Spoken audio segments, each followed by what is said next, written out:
Biyyan qaba lamummaan kosamida kana betel Shaddai jiraatadha nan faarfadha maqaasaa ol qaba waaqni kan koo narratti kayyoo qaba.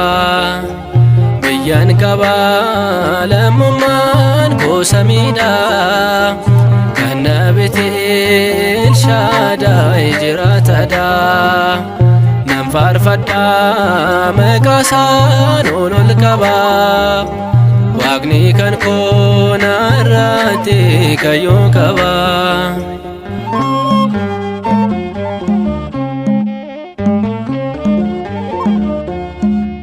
Biyyi lafaa boqonnaaf nagaan qabdu waan hundi ishee kan galgalaarra badu abdiin kiyyaa jireenya isaa samiiti cubbuu kiyyaa balleessa dhiigni isaati.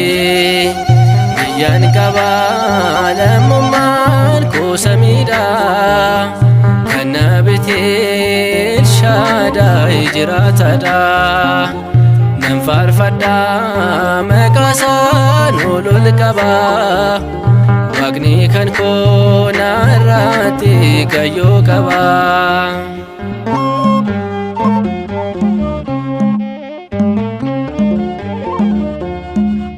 Maqaa gaariin qabu maqaa guutuu ulfinni isaa kan anatti hir'atu garuu Gooftaan dhiifaman na yaadate. Biyyan qaba gatii danna dhuunfate biyyan qaba lamummaan kosamida kana betel Shaddai jiraatadha nan faarfadha maqaasaa ol qaba waaqni kan koo narratti kayyoo qaba.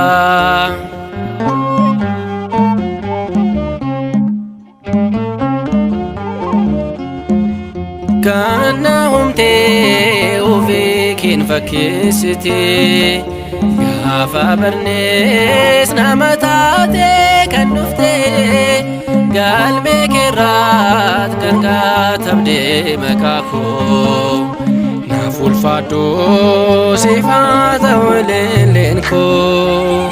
Biyyan qaba lamummaan kosamida kana betel Shaddai jiraatadha nan faarfadha maqaasaa ol qaba waaqni kan koo narratti kayyoo qaba.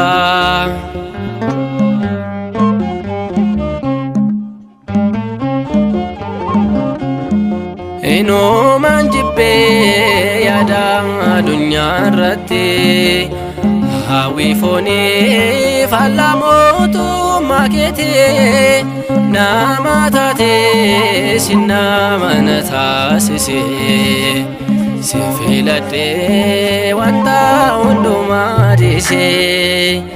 Biyyan qaba lamummaan kosamida kana betel Shaddai jiraatadha nan faarfadha maqaasaa ol qaba waaqni kan koo narratti kayyoo qaba.